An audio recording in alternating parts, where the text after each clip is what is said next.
Today we're going to release the glutes and we're going to release the piriformis muscle. So what you need is a really firm ball and you need a pillow. So there are lots of spots in your glutes, and when you have tight glutes, that can be a major player in creating back pain. So I spend a lot of time in the week releasing my glutes, especially when I'm doing lots of Pilates classes, because I'm always working the glutes. So they always need to have a relax as well. So with this, it's basically like seeing a massage therapist, except it's a little bit cheaper. So you basically go to find your piriformis muscle.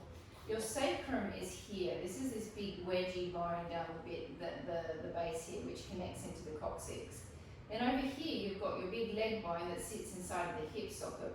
So somewhere between the sacrum and the leg bone, you have your piriformis muscle.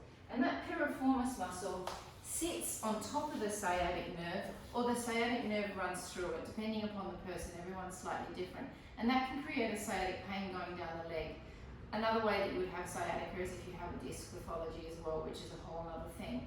But what we're going to do is we're going to see whether we can find our piriformis muscle, and at the same time we're going to release other parts of the glutes as well, because there's lots of fun to be had in the glute. They're big and muscular, and lots of trigger points.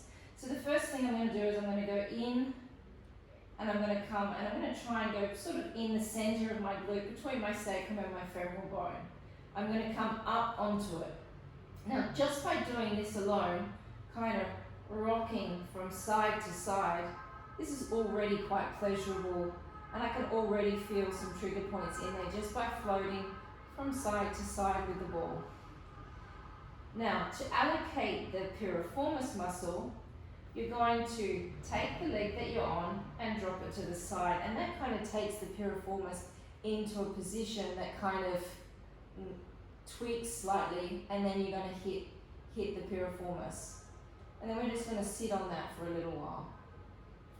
We're just going to sit, ow, and you're going to wait for the pain to go away.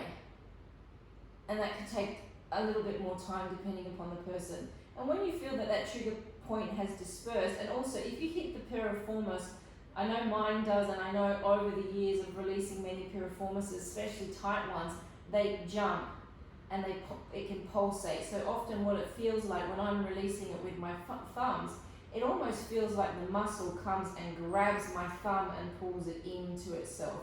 And it kind of can do that on the ball as well. And then you roll around and find another spot. You can see I'm quite in on the side now. And basically when you're releasing your glute muscles, you can spend like between 5 to 10 minutes on each glute.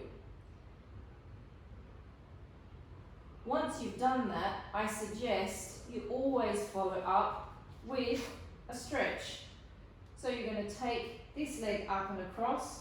You're going to hold onto your foot here. You're going to push with this hand against this knee, and this leg is going to pull back, and that's your weight. I'm not a fan at all of this stretch, compressing the knee. I like to hold my foot, press on my knee, and then create the weight with this leg. And we're going to hold that for about 30 seconds.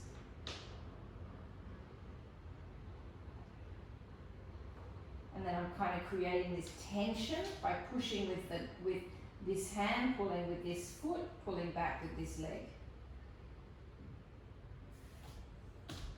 So enjoy the ball, explore your glutes, and enjoy that feeling that once you've released your glutes, there's a really nice feeling that goes all the way down the legs, a feeling of like freedom, because we do hold lots of tension there.